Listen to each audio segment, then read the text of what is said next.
Hi guys, Richard here. Just a wee quick video. This is my S550 hexacopter. Just finished fitting new motors to it there in ESCs, but that's not why I'm talking to you today. It's about the Zhiyun Tiny 2 gimbal right here. As you see, I've got the get 2 camera fitted, and there's a wee bit of money on the camera to balance it on its roll axis. It's a little bit heavy, but if I take the money off, it's not heavy enough. What you might notice is something strange, and you'll see this here. This is what we're talking about. Having an awful lot of major vibration issues with this gimbal. And they tried, I've been on my roads and Zhiyun and firmware after firmware after firmware. They've never been able to solve it. So at the minute, this here gimbal is on firmware 1.31p position firmware. And still having vibration issues with it, although not just as bad. What I have done this time, and you'll see it here, I was looking at it, I don't know why I never thought of this at the start, but whenever you were sort of mounted horizontally that way, if you could imagine it, the roll motor at the back here was always weighing heavy, was always weighing down. No matter what way you put it, it would have swung down. No matter what way you put it, it would have swung down. So the motor was heavy on the balance of what would be then your yaw, your third axis, your yaw motor. So it was always back heavy. And I noticed whenever I was doing backward flights, for some reason it seemed to be a bit smoother, which was strange, but going forward all the time I was getting a lot of vibration.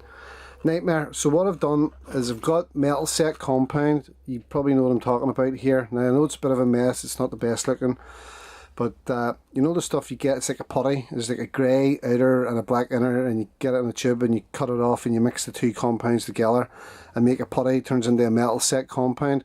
This is this stuff here.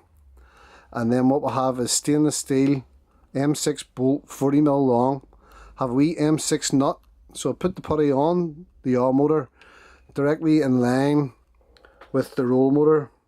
As you can see, directly in line. Now it's off a wee tiny bit, but directly in line, and I set the nut on and pressed it into the putty and let it harden overnight.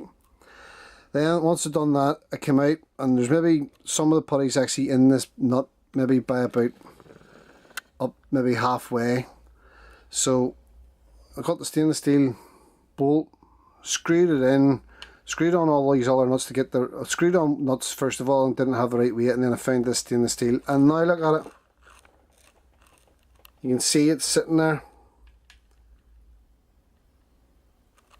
Look, sitting perfectly balanced. So I have it perfectly balanced on the yaw motor.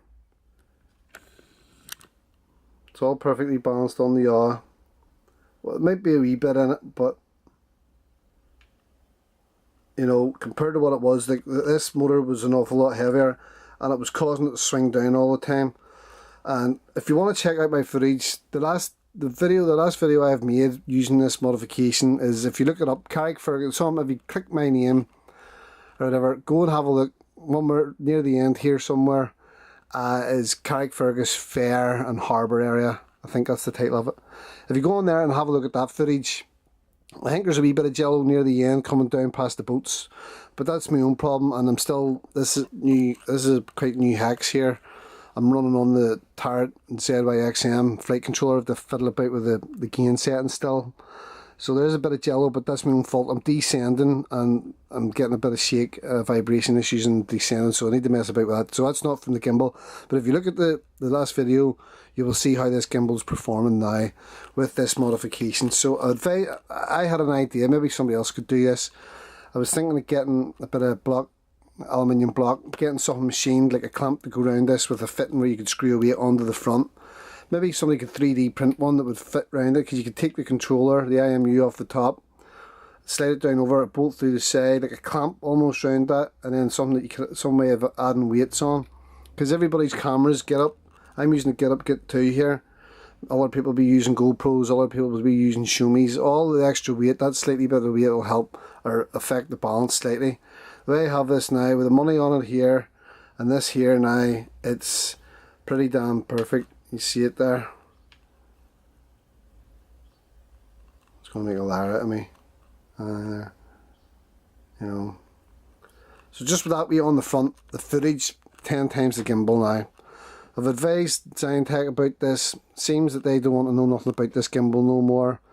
Apparently, from what I'm hearing from them, also with direct emails, was that they have no more plans to make any more aerial gimbals for multi-rotors or aircraft. No more aircraft gimbals. They're going to concentrate solely on their handheld gimbals for action cameras and gimbals, larger gimbals like the crane and stuff for mini DSLRs, etc. As far as aerial gimbals go, that's the end. Okay, just thought I'd let you know and let you see about this, guys. Get yourself this done onto your Zhiyun Tiny 2 gimbal, and hopefully that will help solve the issue of the vibration problems that many people are having. Thanks for watching. Cheers. Bye bye.